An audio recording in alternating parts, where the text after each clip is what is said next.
abay, mukhang magkakagera na tayo. Mukhang ipapasok na tayo sa gera ng ating presidente. Ang tanong, siya ba ay nasa sapat at tamang pag-iisip? Kine-question ngayon kung nasa katinuan daw ba ang isip ni Pangulong Bongbong Marcos dahil sa isinusubo nito ang bansa sa posibilidad ng sigalot sa China. Matapos lalong lumakas ang ugong na gumagamit umano ito ng bawal na gamot. Sa latest pasabog ni Maharlika, inilabas nito ang ebidensya na nag-uugnay kay PBBM sa isang post-operation order ng PIDEA na naglalaman ng pangalan nito. Nauna na rito, makailang ulit sinabi ni dating Pangulong Duterte na nakita niya ang pangalan ni President Marcos sa narco watch list ng PIDEA. Matatandaang kamakailan lamang nanindigan si President Bongbong Marcos na hindi nila isusuko ang karapatan ng bansa sa West Philippine Sea sa pamamagitan ng pagbuo ng Executive Order 57 na layong palakasin ang maritime security sa gitna ng tensyon sa WPS.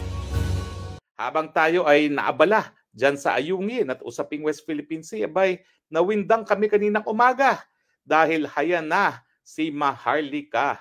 At ano ang kanyang balita? Abay, meron siyang ipinakita na mga dokumento galing sa PIDEA na di umano ng ating PBBM ay sinusubaybayan ng PIDEA dahil ito ay isang pinaghihinalaan na drug user sa isang kondominium. Nakita nyo ba yun? Halika, pakita natin ngayon kung ano itong dokumentong ito. No? Ito ay dalawang dokumento, no? Na di umano ay galing sa PIDEA. No? Now, tinakban po yung mga pangalan ng ibang tao na nandoon sa listahan at tinakban din kung sino ang pumirma. Now, bukod pa dito, abay itong si Maharlika ay merong isang tao na binunyag na kasama ni PBBM at ni Lam sa New York nung sila pumisita sa New York. Abay itong tao pa lang ito ay wanted for drug pushing sa Pilipinas, hindi lang sa Pilipinas, pati Australia. Ang tanong, ano kaya ang ginagawa nitong pinaghihinilaan na drug pusher sa New York na kasama ng ating presidente at ni Lam? Tayo pa bang mga Pilipino nagbayad ng kanyang pamasahe at hotel papunta doon sa New York? Pero himay-himayin muna natin. Okay? Pero ibalik muna natin yung dokumento tungkol sa PIDEA. No? Ito po yung, yan. Dalawa itong pinublish ni Maharlika. Isang authority to operate at saka isang pre-operation report. Makikita nyo rito na ang name of target ay si Bongbong Marcos Jr. No? At para bagang ito ay pre-operation report dahil magkakaroon sana ng raid. No? At nakatukoy dito yung lugar na dapat na i-raid. Now, napakadali naman nag-issue ng PIDEA ng disclaimer. Ang sabi ng PIDEA, at nakita ko naman sa computer yan, dito sa Facebook din, na tinignan daw nila yung computer records nila at walang ganitong pre-operation report daw. At ang sabi nila dahil dito, peki daw ito. Well, alam nyo naman, abogado tayo. Unang-una, ang tanong ko, ano ang kinalaman ng computer dito sa dalawang dokumento na ito? Totoo po na kapag electronic document, meron tayong electronic evidence rule na para ma-authenticate yan, dapat kukuha tayo ng authentication doon sa server o yung pinanggalingan ng dokumento. Kinakailangan meron niyang kumbaga cyber signature. Pero kung titignan niyo itong dalawang dokumentong ito, hindi naman ito electronic documents. Ito'y ordinaryong papel. Ito nga ay fill in the blanks. Hindi po ito electronic document na kinakailangan patunayan sa pamamagitan ng e-evidence rule. So paano po ito mapapatunayan sa hukuman? Ha? Well, kinakailangan yung original, unang-una. Tapos meron ditong nakapirma, kinakailangan ipresenta yung testimonya na pumirma at sabihin, pirma ko nga yan. Tapos mamarkahan Exhibit A, Exhibit B, yung pirma niya, A-1, yung pirma na sa second page, A-B-1. So ibig sabihin, wala pong kinalaman ang electronic evidence dito. So ano yung sinasabi ng PIDEA na wala sa kanilang computer list itong pre-operation report? At syempre, katakataka, abay, AI pa raw ang pumeke. Sos Mariosep naman, sa papel na ganito, hindi na po kinakailangan ng AI kung PPKN yan.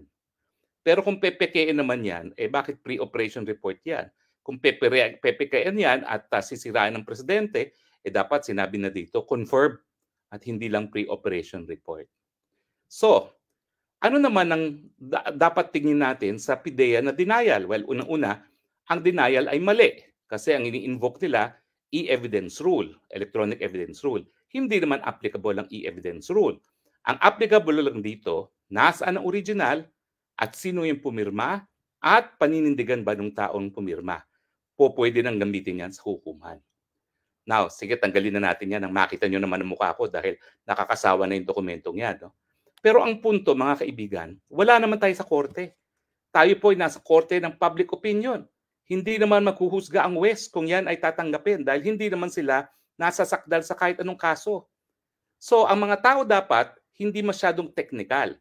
Bagamat, dapat nga sabihin natin, paniniwalaan natin yan kung yung pumirma ay paninindigan niya na pirma nga niya yan. Pero anong halaga niyang PIDEA report na yan? Well, kasi nga po, si dating Presidente Rodrigo Roa Duterte sa Davao, sinabi niya na nung siya ay mayor pa, binigyan na siya ng ebidensya ng PIDEA na gumagamit ng droga si PBBM. At mukhang itong PIDEA documents neto ay ebidensya nga na pinaghihinalaan na gumagamit ng droga si PBBM. So kumbaga, itong ebidensyang ito, bagamat hindi siya electronic evidence at hindi kinakailangan patunayan sa pamamagitan ng e-evidence, ito po'y corroborative doon sa sinabi ng ating dating Pangulo. At kung tetestigo pa ang ating Pangulo at sasabihin na eto nga yung dokumentong pinakita sa akin, ay yun na nga po yun. Talaga makokorroborate yan at eto nga yung tinutukoy na ebidensya ni Presidente nung siya'y nagbitaw ng mga napakabigat na paratang na merong ang ebidensya na gumagamit daw ng pinagbabawal ng droga ng pulburon ang ating presidente. Yan po ang halaga niyang expose ni Maharlika. Now, sino naman itong taong ito nakasama sa New York? Now, tignan nga natin ngayon itong larawang ito. Hindi ko alam kasi kung kakilala siya. Ang pangalan niya, Mark Anthony Sayarot E. Ravelo. At ito pala ay nahulihan ng 149 million worth of shabu sa Ayala, Alabang. Ayun, sinama ni Maharlika yung kanyang pinanggalingan ng balita. At hindi lang po yan.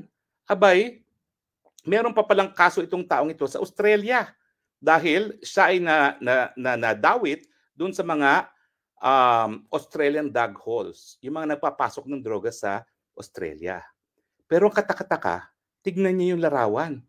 Si Mark Anthony Sayarot E. Ravelo nandoon malapit kay PBBM at kay Lam nung sila'y nagpunta sa New York.